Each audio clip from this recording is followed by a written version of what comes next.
Welcome to 1991 Movie Rewind, a podcast where we watch and review every movie released in 1991, from the all-time greatest classics to the critically panned and everything in between. We'll rediscover forgotten fan favorites and uncover hidden gems as we explore the depths of direct-to-video. Join us in our celebration of the fun, unique, and diverse films of this highly underrated year. This week, we watched Lucy and Desi, Before the Laughter.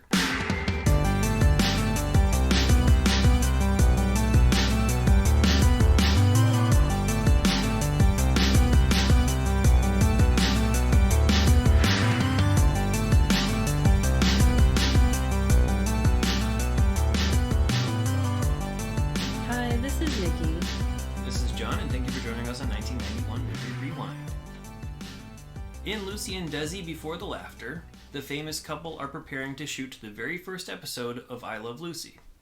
The careers and personal lives of Lucille Ball, played by Frances Fisher, and Desi Arnaz, played by Maurice Benard, have been full of ups and downs to this point, and they take this time to reflect on the dramatic path that led them to the show that would propel them to superstardom.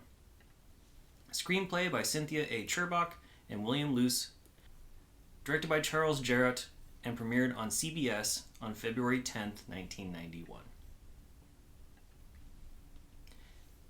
I'm assuming you have not seen this movie before.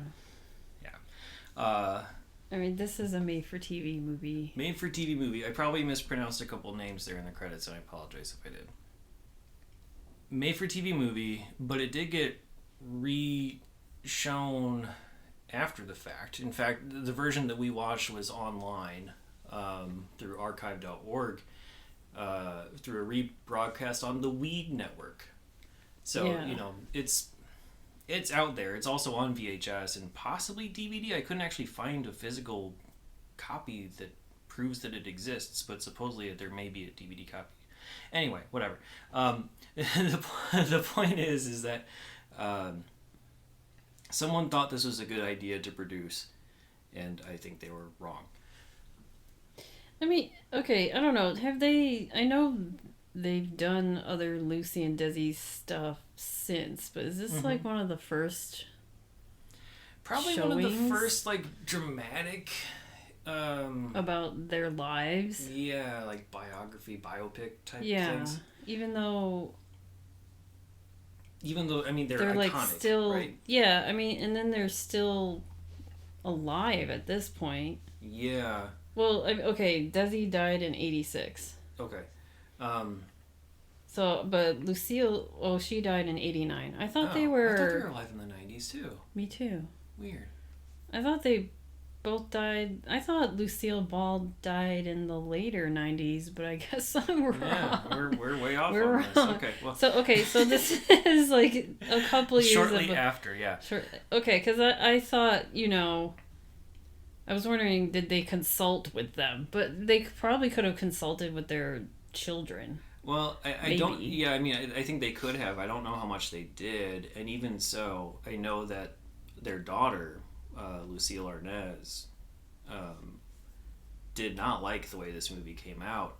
And as a result, created her own documentary, Lucy and Desi, A Home Movie, which came out in 1993. Yeah. Which is more well known, obviously has like home movie footage and, talks about their relationship and possibly in a more real way. We didn't actually watch that one. But for all intents and purposes, you can pretty much guarantee that's going to be a better movie because it's coming from the source, which, obviously you can skew perceptions if you're involved in the family and you want to put out a certain image, but still, you have these home movies and you have... I don't think she shied away as much from, one of her problems with this movie was that this did not really show why their relationship was as tumultuous as it was. And so she wanted like a more real account, it sounded like, and that's why she produced her 1993 movie. But yeah, this one is probably one of the first.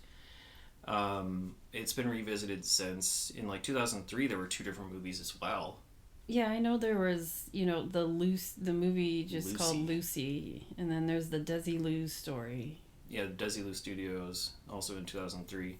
And now we're having another resurgence again. The reason why we picked this movie is to sort of tie in with Oscar season, because Being the Ricardos is up for multiple awards. Right. We're recording this before the awards happen, so we don't know if they won any Oscars. And then, also the Amy Poehler produced documentary Lucy and Desi, which is coming out very shortly, if not out by now when this airs. Yeah. So it's coming in waves and cycles. This is very much what I expect TV movies to be. Yeah. And I mean, I read that on IMDb, the little trivia thing, it said that the producer planned to expand this movie into 3 parts. Yeah. But how? Because then they said the reason why they didn't do it was because of the ratings. But how would they know the ratings would be like before making a 3-parter? Because this movie seemed like it went through what they had to go through, if that makes sense. Because from their meeting when they first met on, in the late 30s up until like the first episode of I Love Lucy. So did they want to go further? That'd be my guess. I am assuming. Yeah, so like sort of like how Being Ricardo talks about some of the other controversies while the show was airing. Yeah. They were probably going to go into those in subsequent parts. Okay. That would be my guess. And so, yeah, they don't want to start production on that until they actually have the first one aired, and then decide whether or not they want to greenlight the financing for the other 2, and then they decided not to. The ratings for that night for this movie was 16.4 million. And that's low to them? I don't know. Like, I don't know what's high and low for ratings in the early 90s. Because, I mean, I don't know what they needed to make it higher ratings. Yeah, or worthwhile. Yeah.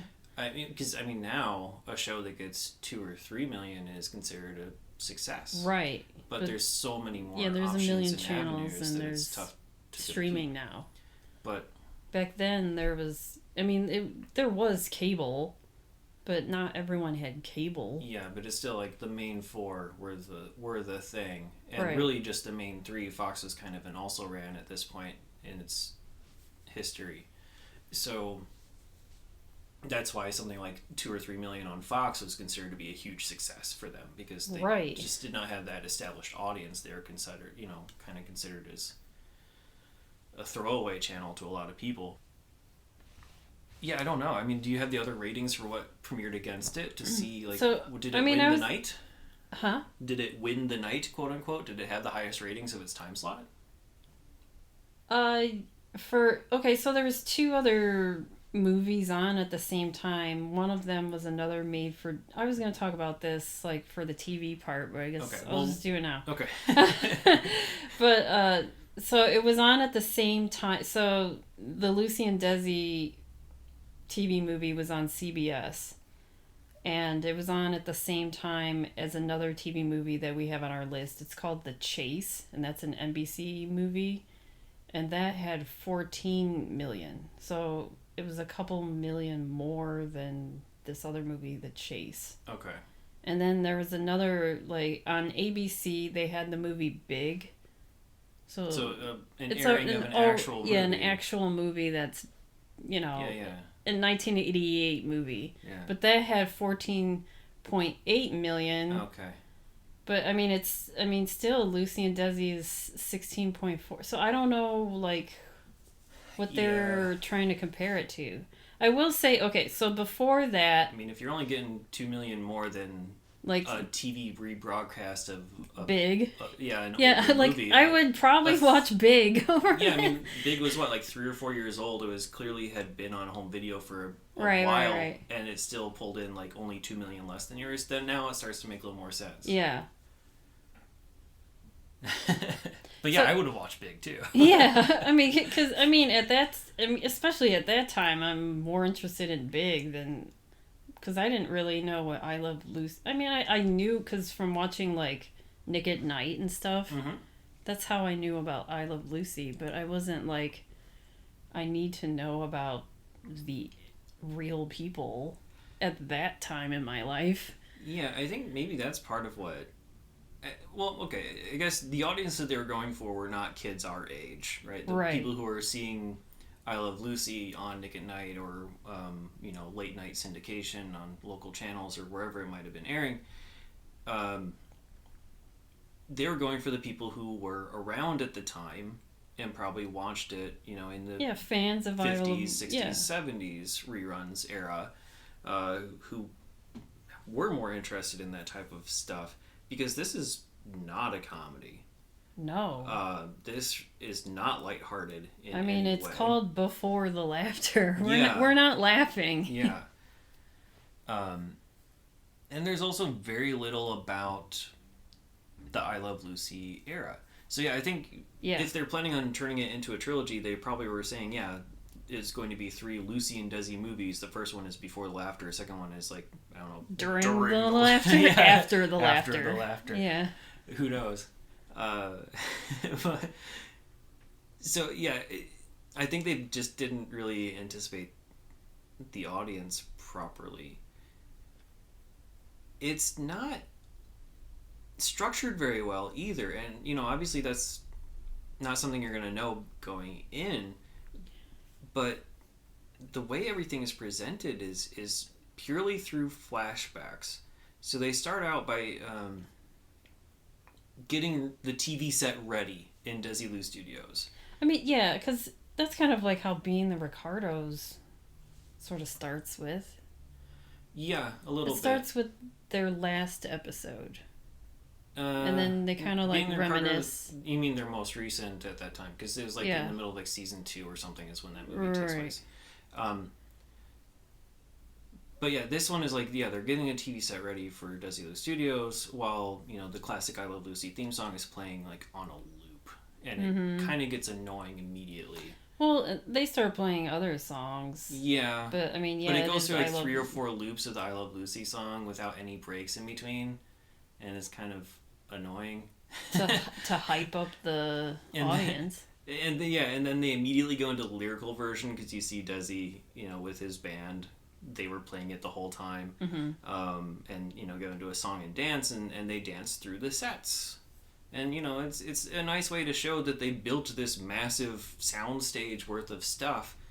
But honestly, they don't show much of the actual I Love Lucy show. And so they built like this massive, like 3-4 rooms worth of layout, set recreation for what? It like really wasn't used. And then they really get into the flashback side of things, whereas that's where most of this story is told. Someone will say something, the character will stare off into space, triggered by that word. And then, like when she was trying to learn Spanish, and then she was like, "Como se llama? Como se llama?" And then I was like, "What the hell's happening?" And then it just goes into a flashback, and then they come out of the flashbacks, and they're staring out of space, and someone's like, "Lucy, hey, you listening to me?" Or Desi, "Hey, you listening to me?" Every single time. Yeah, it's them longingly thinking about their past. And all the flashbacks are very... I was confused, because I was like, what time and place are we at now? Well, they're truncated. Yeah, they're not... there's no... I don't know... Chiron or whatever you want to call it. Like chronology. or subtitle to say, 19... Yeah, because I was Hollywood. Googling, like, okay, where are we now? Because, like, I don't know, the part where she's like, I'm pregnant, and then the next scene, she's fully, like, 8-9 months pregnant. Yeah, like, one scene is like, oh, we lost the baby, and then the next scene... I'm pregnant. I'm going to give birth to, this, obviously, additional attempt at pregnancy. Yeah. Well, I'm like, what? And then I'm like, what year are we in now? Yeah, I think that the movie probably assumes a lot of pre-existing knowledge of their history to kind of piece those things together. I mean, if I hadn't seen Being the Ricardos before this, I was kind of I would have been even more lost, because this covers a lot of the same ground. Right. But just worse. Yeah. All the scenes are very quick moving. because you have to worry about commercial breaks in a TV movie. Yeah. You're trying to cover a whole lot of ground and time in this hour and a half. So you have to truncate these sequences, and a lot gets lost in translation. Like, a lot of it was, I don't know. It was from, like, the time they met. So they met on a movie set in, like, 1939, 1940. Like, late 39, early 40. Because they only knew each other, like, less than a year. And they got married within that year. Like, real quick. Mm-hmm. But then there was, like, a part where she's like, we've been married 7 years. And I'm like, wait? Like, 15 minutes later, it's like 7 years have passed? So then I was wondering, like, so it just went from 1939 until, like, the beginning of I Love Lucy, which is, like, the early 50s. So they were trying to do an hour and a half, or, like, I don't know, 12, 13 years within an hour and a half of their lives. Yeah, and the ground that they cover is probably what you would expect in these types of scenarios. It's, you know, them briefly meeting, but you don't really get a sense as to why they fell in love at all. You know, I never really felt the chemistry between the two leads in any way. And then, like, almost immediately after they get together, like, Lucy's constantly worried about Desi cheating on her. Yeah. And then, you know, you see... That's the entirety of this movie. It's a lot of it. But they throw in a lot of... I mean, that's probably the main conflict is that. And will they get divorced or will they not? And a lot of that's kind of sidelined because... They mention, you know, when she catches him on the bus, physically cheating with some actress or something, she talks about how they're going to get divorced, and then, like, in the next scene, you know, they're making out on the bed, and then that's just over. We don't really... Well... They don't explain it through dialogue. Yeah, like, okay, because it's always just, like, Desi, like, doing this sad puppy dog look to her, like, oh, but I love you, type thing. Yeah, they kind of and then almost victim blame Lucy in the dialogue of this movie. You know? And then she's like, all right, and then they sleep together, but then she got up to get dressed to go to court, and she's like, well, I'm going to court still, and he's like, wait, I thought we made up, and she's like, well... I still haven't made up my mind about divorcing you or not. But, I mean... But then end of scene. Yeah. So, and then we're like, okay, I guess they didn't get divorced. Yeah. I mean, well, obviously... we know in real life that it didn't happen, but, like, can we see the actual resolution of this? Yeah, like... This is weird. But, I mean, yeah, there's a lot of times where, you know, Desi's excuse is, well, you don't understand what it's like. And that's, like, that's all he says. Yeah. And then we're supposed to feel bad for Desi? I never did. No, but we're supposed to. Like, it was, like, leading us to believe that. That, you know, he's, you know, take him back. He's the little puppy dog. Yeah, like, I don't know. It was just... He's helpless. It was constantly that. Or just her worrying about him. Because he was, you know, out... I mean, at this time, you know, she's an actress doing, like, random movies left and right. And he's trying to... He's touring. He's touring with his band, and you can tell that, you know, she is still a little bit more famous than him because he's, like, jealous of that. Mm-hmm. And he wants to make a name for himself, which, I mean, he sort of does. Yeah, just not in the pictures. Not in the pictures. I mean, he's well known, like, traveling with his band at, like, these, I don't want to say bars, like clubs. That's it. Right, yeah. Club. So, yeah, I mean, they get, you know, you see several of the songs, like you get Cuban Pete pretty much right away. Like all the hits, all the hit songs that you expect to see, you know, you get that within like the first 30 minutes of the movie, and you kind of like turn it off after that if that's what you're in for. Mm-hmm. But, yeah, something they don't really get into that, again, probably some of these other movies do better is, you know, he went to war, and when he came back from war, he just wasn't hireable anymore for whatever reason. And so that's why he lost his movie career that was building. But that's not really touched on. They touch on the That fact was, that he like- did go to war, but it was like a 2-minute scene, and they don't really talk about anything. And she just other like than the really fact that it missed happened, him, sort and of. then that led to the bus thing, because I mean she hadn't seen him for like a couple of years, and then she's like, I'm gonna go get my husband, and that's when she finds him cheating on her again. Yeah. And I mean, my favorite part in the entire movie was when they did their bit together. Yeah. Which isn't until like the 2/3 in. Yeah. Yeah, I really wish they would have showed us why they are compatible. You know, instead of giving us every reason to root against their relationship, which is what the majority of the movie seems to be. Yeah. Show us why they should be together.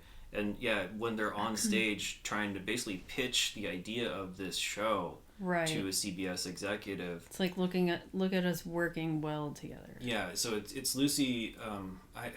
It's Desi. He's performing a show with his band, and then Lucy comes up and pretends to be as if she's gonna be a part of his band, like an auditioning musician. And I'm trying to remember if this, because I've seen this bit before, but I don't remember if it was part of the I Love Lucy show that they recreated it for an episode. Maybe, yeah. Or if I knew of it some other way. But like she's in this really oversized man like clownish, suit. Yeah, like clownish type size, like this gigantic blue bow tie that like well, not bow tie, like almost like a bolo tie in a sense. Like big blue ribbon that goes across her chest and then also almost all the way down to the her waist. You know, comically large blue tie, and she's putting on like this funny accent and acting like a dope and saying, yeah, I want to audition for a thing, and she just does a whole bunch of wonderful physical comedy, and they play off each other. Yeah, like a Laurel and Hardy vaudevillian type of exchange. And yeah, that type of stuff is definitely the best part of the movie. And I mean, honestly, partly where I don't know. I wish I would have seen that, because you have Frances Fisher as Lucille Ball, who's wasted in this. Yeah, she did a good job as Lucille Ball.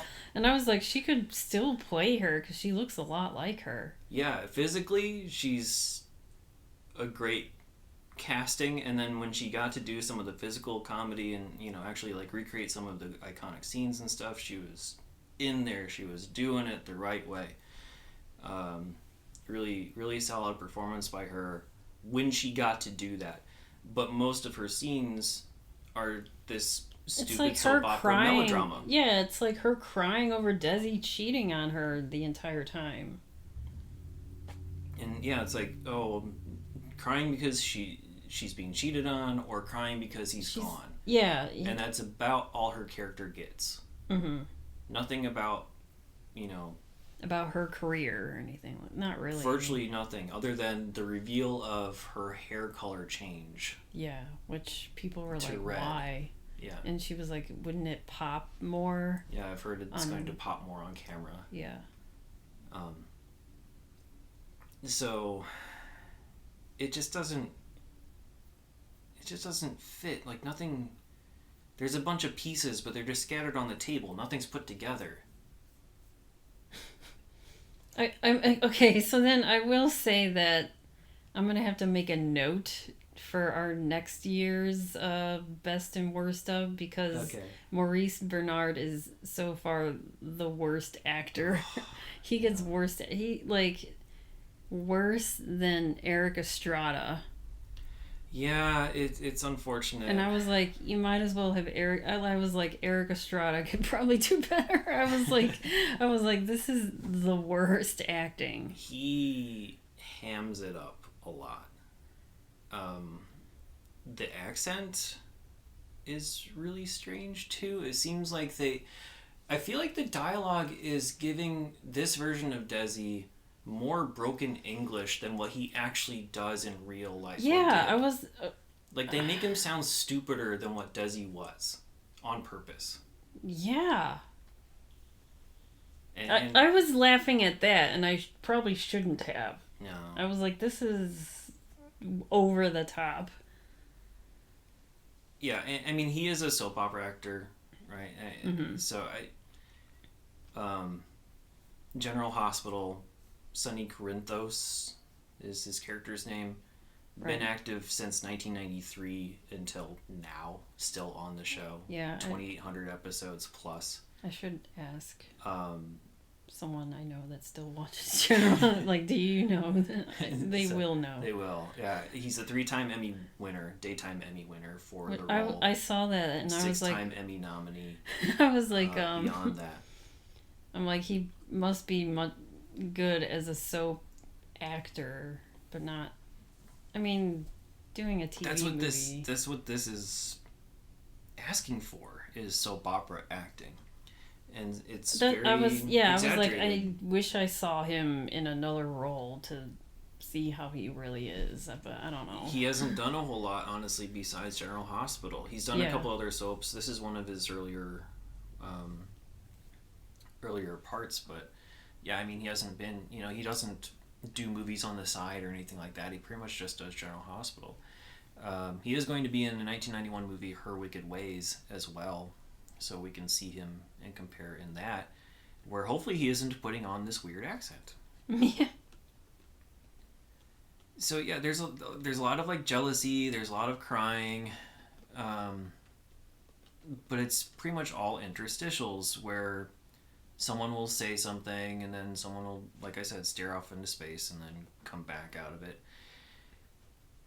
Honestly, the movie just feels like someone just turned paragraphs from a biography, like a written biography, into dialogue, because the dialogue isn't very natural either when it's happening. It's very expositional rather than conversational. And I think it's just because they're trying to really get a lot of key bullet points in their history out onto the screen without really caring about how it's portrayed and how it flows. Mm-hmm. So, visually, there's also nothing very exciting about it visually. It's just very standard. Again, what I would expect a TV movie to look like. Just almost like a TV show with no flair, no interest. I don't know. Like the most interesting part was like the tracking shot at the beginning when they're doing the song and dance version of the I Love Lucy theme song. But that's about it. So I don't know. What's also really interesting to me is that this movie has quite a big cast, but because of the way this movie is structured, I don't know, like each person that isn't Lucy and Desi gets like 2 lines of dialogue and that's about it. Yeah, because they only show the actors who played Vivian Vance and William Frawley for like 2 minutes. Yeah. Like, but they're in there understand. And they have like a couple lines. Yeah, but I understand because they don't even show the I Love Lucy set that much. No, they just recreate that one scene. Oh, here are these people. Yeah, they recreate that one scene where like Vivian and Lucy are interacting, doing the... I think it's from the first episode, I think is what I saw, where Lucy thinks that Ricky is going to kill her. And so she's like arming herself with the frying pan vest, and pan and whatnot. And so like they're having that exchange in the kitchen. Mm-hmm. And again, both of them are great in that scene. Yeah. But we don't get more. And maybe if there was a second part, we'd see a lot more of Vivian Vance and William Frawley's actors. Yeah. But don't get that here. And, we have a couple scenes like the mothers or mother-in-laws and all these different people, but, the hairdresser and the manager, but I mean, they're inconsequential. They don't matter. And then like they try to have this little semi-through line about how Desi's going to be giving this speech before the episode is shot, before the episode, and Lucy wants to have him cut this line where something about like how he has girls lined up to replace her or something like that. I don't even remember what the actual dialogue was. Yeah, something like that. But something to kind of allude to her his cheating past, and she didn't want that, and like, please reconsider doing this. And then at the end, because I mean, there's really not much to talk about this movie, so might as well just get to the end, right? Yeah. He's giving his big heartfelt speech, and it's all about America now, and like how America is like the greatest country in the world, and how it gave him the opportunities that he always dreamed of, which is great, but it's, you know, far too little, too late. And he took out the line that she hated, and introduced Lucy to the world, and so everything is right with the world. I don't know. Right. And then, you know, they meet at the end. After the speech, like, she comes out, Lucy's been introduced, they, you know, I think they kiss at the end, I don't remember. Yeah. But then, like, you know, freeze frame, and then, like, a little quick note on the bottom of the screen saying, I Love Lucy premiered, and it was one of the best shows ever. Yeah. The end. Yeah. It's such a nothing movie. It was really disappointing. It was also disappointing that we were watching online and we could see where the ad breaks were, but all the ads were cut out of the They didn't re-airing. show the commercials, and those are the times where I'm curious about the commercials.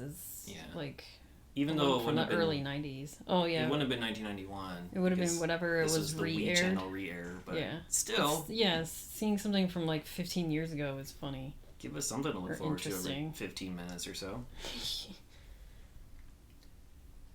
I mean, there's a whole bunch of little scenes, but it's really not worth getting into the whole thing. Like, watch other, like, as we said, there's 4 or 5, Just watch 6 Being the other Ricardos. movies. Yes, you'll get a lot more of the same context, but better. Yeah. Just, you know, if you can stand Aaron Sorkin dialogue, which I can, but some people cannot. So let's go into, like, cast and crew here. There is not much I'm going to talk about here because, again, a lot of the cast is not really worth remembering. I mean, like, I see names like Bernie, who was played by Rance Howard, who is, you know, the father of Clinton, Ron Howard. But I don't remember who Bernie was. Was he the manager? Was he, like, some other dude? Like, I don't remember. I don't recognize a lot of these people besides their mothers. And the people that played Vivian Vance and William Frawley. Yeah, I'll get into them a tiny bit here, but I mean, most of the cast is comprised of character actors. People who are in a whole bunch of stuff, but nothing that would be, you know, incredibly notable or memorable if I just say it on a podcast. So, we'll get into the director and writer. So, Charles Jarrott, Golden Globe winner for Anne of the Thousand Days from 1970. He's an Emmy winner for A Promise Kept, the Oksana Bayul story, which was also a TV movie. He's done quite a few TV movies. He's also going to do 2 more 1991 movies, Changes, and then also Yes, Virginia, There Is a Santa Claus. So we may see that later this year if that becomes our Christmas movie. He's also done things like Mary Queen of Scots, Lost Horizon, and Condor Man, you know, like around the 70s after his Golden Globe win. He had his major motion picture heyday. Cynthia A. Cherbak is a Writers Guild of America winner for a CBS School Break special episode titled American Eyes. She also won a Daytime Emmy nomination for that same special. She also has 2 more nominations for other CBS School Break specials that she wrote. That seems to be her forte. And she was also the writer and producer of a TV show called Switch, which lasted from 1976 to 1978, but not much beyond that. William Luce, or Lucy, I don't know. It's Luce. Probably a lot more people are... I don't know. If you're familiar with him, I apologize. He is a playwright who has written quite a few different plays, such as The Last Days of Patton, Belle of Amherst, Lucifer's Child, The Last Flapper, Sayonara, and Bronte. So people who are familiar with Broadway and plays and whatnot probably know him and know that I messed his name up. So he was involved in, like, the story and possibly the teleplay for this. Frances Fisher, who played Lucille Ball, like we talked about. She'll be in 2 more 1991 movies, LA Story and also Frame Up. She was also in 1 episode of The Young Riders in 1991, which is a show we've talked about a few times on this podcast. She was on the Edge of Night TV show for 245 episodes. She was in the movie about Patty Hearst, a fictionalized movie about Patty Hearst. She's been in Heart, Welcome Home, Roxy Carmichael, also Titanic. And also, something I found interesting is that she was cast as the mom in Home Improvement, but was removed before the pilot or whatever was shot and replaced by Patricia Richardson. So she was originally going to be the mom on Home Improvement. So, Maurice Benard, we already talked about him as Desi Arnaz. Robin Pearson Rose, who played Vivian Vance. Again, very much a character actress who plays like teachers and mothers a lot. She had a stint on Grey's Anatomy that lasted about half a season. She had been on the show White Shadow back in the 70s, and also Vanished. It was another TV show she had been on for several episodes. John Wheeler as William Frawley was in one episode of the True Colors TV show in 1991, and also in a movie called Runaway Father that same year, so we'll see him again. He, again, character actor, plays a lot of lawyers and judges and things like that, but also Santa Claus on one episode of Step by Step. So, again, other than that, I mean, we have Betty Ford as Dee Dee, Alan Oppenheimer as Arthur, who's a well-known voice actor, but again, I don't really remember who Arthur was, who is Alan. So, not much to talk about in terms of cast and crew. In terms of awards, though, there are 2 Emmy nominations for this. We have hairstyling for, best miniseries or special hairstyling Emmy nomination for, Jeffrey Cicino, or Cicino, I don't know how to pronounce it. He was the one who was nominated for that. And then also was nominated for best costume design. May Routh got that nomination. Both of those awards went to the Josephine Baker story, though. So we can move on to true crime and pop culture. Yeah, okay, so this movie was released on February 10th, 1991, which was a Sunday. And I could talk about the other TV stuff since I sort of did already in the beginning. Yeah, we talked about direct competitors, but there's other stuff that aired that night. Yeah, Sunday night, there was a lot going on. I mean, I can tell you the ratings, so maybe this could gauge why they didn't do another one. But on ABC, there was Life Goes On, America's Funniest Home Videos. So America's Funniest Home Videos had 19.2 million. Okay. Yeah. And then America's Funniest People had 18.8 million. And then on CBS, before the Lucy and Desi movie, there was 60 Minutes, which they had 21.1 million. Was that the lead-in to Lucy and Desi? 60 Minutes? The lead-in is Murder, She Wrote. Okay. So it's 60 Minutes from 7 to 8, and then from 8 to 9, Murder, She Wrote. Murder, She Wrote had 17.2 million. And then the Lucy and Desi movie had 16.4. Okay. So it's like 21 million for 60 Minutes. Yeah. So they probably wanted the 20 million. But you have like 19 million people watching America's Funniest Home Videos. And then on Fox, there was Parker Lewis Can't Lose. And then there was Totally Hidden Video. Get a Life, which we spoke about before. And there was Married with Children. And then after that was the comic strip Live, which I think we sort of spoke about talked before. about it briefly. And this one said Phi Beta Comics at Yale. So it was the comics at Yale, I'm assuming. Yeah, they probably performed at a stage at Yale University and then brought up comedians for that. Because it was basically stand-up comedians with... Yeah, but the 5... So I was just thinking, like, so the comedians they had at Yale, they probably had... I don't know if they were all Yale comedians or if they just taped at Yale. Oh, okay. At the... whatever Phi Beta house or whatever. Right. I have no idea. I just house. saw Phi Beta.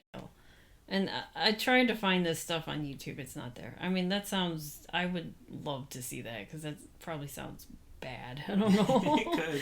Especially if it's... Yeah, they bring up like amateur college Right. comedians. I don't know. I would see that. And then competing with Lucy and Desi again is this movie called... The TV movie The Chase, which...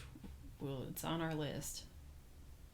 And that was on NBC. But earlier on NBC, which I will talk about now, I guess. Mm-hmm. So what happened, like famous historical events that happened on this day was the 1991 NBA All-Star Game. Ooh, okay. I might have a VHS of that. Oh, okay. I used to tape the All-Star games. Oh, okay. It was the 41st All-Star game at Charlotte Coliseum in Charlotte, North Carolina, and the East beat West at 116 points versus 114 points. And the East team, or the Eastern Conference, I guess, had Michael Jordan. There's Joe Dumars. Is it Dumars or Dumars? Joe Dumars. Okay, Joe Dumars from Detroit Pistons. Charles Barkley from the 76ers. Bernard King from the Washington Bullets. And Patrick Ewing from the New York Knicks. And then on the Western Conference, it was Magic Johnson. Kevin Johnson from the Phoenix Suns. Chris Mullin from the Golden State Warriors. And Karl Malone from Utah Jazz, and then David Robinson from the San Antonio Spurs. Kevin Johnson went on to be mayor of Phoenix? Of Sacramento, Arizona? I think. Oh, okay. So the 3-point shootout was, Craig Hodges is the repeat champion. And then for the Gatorade Slam Dunk contest, they had 3 of the previous year's contestants. And D. Brown took home the trophy, defeating Sean Kemp in the final. D. Brown was a shorter player, and they usually, give a little more credence to their dunks because they have to go higher up and do more stuff. And, famous shot of him, covering his eyes and dunking. I think that probably would have been that year. That was? Okay. That's cool. If I remember, I'll try to find a basketball card to scan and put on the website. Okay. And maybe, I don't know, if this is on YouTube, put a clip or something. Yeah. Famous birthdays. Oh, we have one. It's been a while. It's been since our our second episode. I was like, oh, I know this person. And Emma Roberts was born February 10th, 1991. Okay. And I talked about her on the vitamin C thing because she was a singer and I had no idea she was before she became an actress. Yeah. Related to Julia and Eric. Is she? She's Eric's daughter, right? Yeah. Okay. But went on to do Scream Queens and Hotel for Dogs, all the classics. A bunch of other stuff I can't really think about, but she was in the Scream movie. She was in Scream 4. 4. She was, spoiler alert, the killer. She played Sydney's cousin. And then moving on to music, I'm going to do the bottom 5 again for the week of February 16th, 1991. I had to look a lot of this up. I don't know if you were listening while I was listening. Halfway. Number 100 was Groove is in the Heart by D-Light. Number 99 is How Can You Expect to Be Taken Seriously by Pet Shop Boys. And I was like, I don't know if I've heard... When I listened to it, I was like, oh, okay, this is just a very rare song. It's a very mellow song, too. Yeah, when you're playing Pet Shop Boys, I'm like, is this for research? Or are you just playing it? Oh, I don't know. Because I had to look this song up. I'm like, do I know this? And it's... When we put the video up, you don't associate Pet Shop Boys with 91. Yeah, because, they're an 80s band. Mm-hmm. But it's a very mellow song, so I was like, okay, I can see. It's still good, but it's not as good as, West End Girls or whatever. Or It's a Sin or something. Yeah. Number 98 is Feels Good by Tony Tony. Number 97 is a song called Still Got the Blues by Gary Moore. The first time I heard this song was today because I've never heard this song before. Yeah, it did not sound familiar. It did not sound familiar at all. It sounded like a song that could have been on Kickboxer 2, honestly. Okay. I don't know if you're listening along. No, not fully. Not to the lyrics at all. And Gary Moore, I had to look him up because I was like, I've never heard of this dude at all. But he's just a Northern Irish guitarist. And I guess this is like his one-hit wonder in like the United States. But I guess he's a really well-known guitarist. I mean, it wasn't a bad song. I was like, I've never heard this before. And number 96 is the song Temple of Love by Harriet. And when I was listening to this, I don't think I've heard this song at all until today. Yeah, that didn't sound familiar either. It sounded like a Taylor Dane song to me. It seemed very generic. Yeah, it's just like a, I don't know, typical I'm filling up my temple with your love song. As one does. Yes. But I mean, at least there's some couple classics in there. The Tony and the Delight song. Yeah. So let's go on to rankings and ratings. Where on your 1 to 5 star scale would you put Lucy and Desi Before the Laughter? I mean, I'm just gonna give this a 1. I had no idea what was going on. I mean, if I did not see Being the Ricardos, I would be like, what the hell is going on? Yeah, I'd be like, what are you... like, why is this scene over now? What? Yeah, it just feels incomplete. I mean, I understand because it is a made-for-TV movie and they wanted to do like a 3-parter, but I was confused. And the only reason why I knew certain things was because we watched Being the Ricardos like a month ago. So yeah, it's like that's like fresh in my mind. I'm like, oh, I sort of they talked about this, so I know what they're going through right now. And then like the stuff that they got into, like with him going into war, and then them doing their scenes, not scenes, but when they were, I don't know if they were traveling together, but then when they were working together with Desi's band, that was cool. And I wanted to see more of that. But I know they needed like time or whatever, but yeah, I mean, obviously there's a lot that could be covered here, and that's part of the problem. Not enough time and too much subject matter, but it didn't seem like anything. Yeah, nothing made sense. But yeah, I mean, you do get like Cuban Pete, you do get Babalu, you get the I Love Lucy theme song, which but all I that's don't like think, within the first 30 minutes. Yeah, I don't think Maurice was singing that. I was like, is this Desi's voice and him lip syncing it? Because I don't think it's him singing it. I'm not sure if it was Desi's voice, but yeah, I'm probably inclined to agree that it wasn't Maurice, if anything, but it could have been someone else. Sorry. I just noticed this piece of dialogue here that I wrote down. It was like the most unintentionally funny part of the movie, where like Lucy's grandfather is like on the deathbed. Oh. And he's like, "You look like an angel, and soon I'm going to be one." Yeah. And end of scene. End of scene, yeah, basically. It was like so weird. I mean, it wasn't really the end of the scene, but it might as well have been. It would be like commercial break.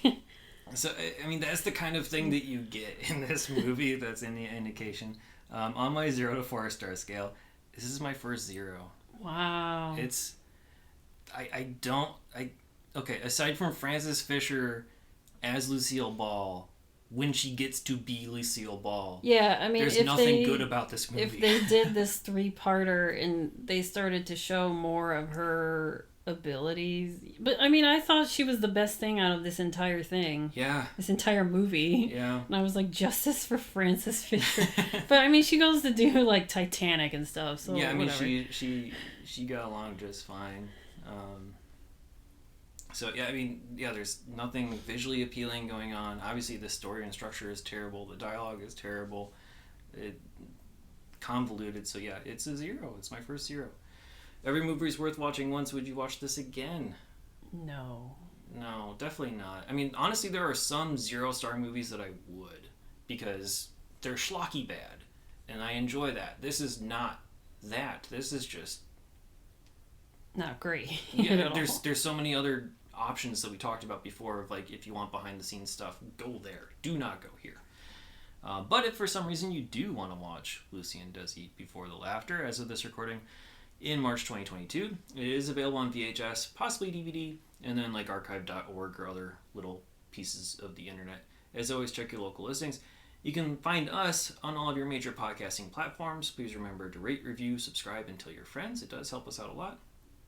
You can email us at 1991movierewind@gmail.com, or you can follow us on Twitter, Instagram, Facebook, and Letterboxd. Just search 1991 Movie Rewind, or go to 1991movierewind.com for the full list of movies, along with show notes and more.